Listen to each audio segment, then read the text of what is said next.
আতশবাজি করে অসুস্থ রোগীদেরকে কষ্ট দেওয়া, বৃদ্ধ নারীদেরকে কষ্ট দেওয়ার এই পরিণাম ভালো হবে না।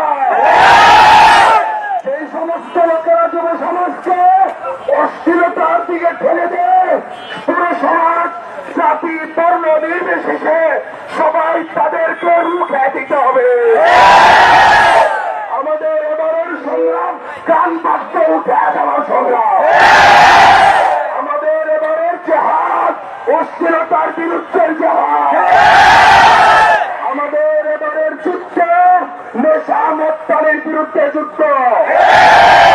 আমাদের এবারের জেহাদ ডিজে পার্টির বিরুদ্ধে জেহাদ। এবার মিছিল সামনে সূর্যপথ থানার দিকে চলে যাবে ইনশাআল্লাহ।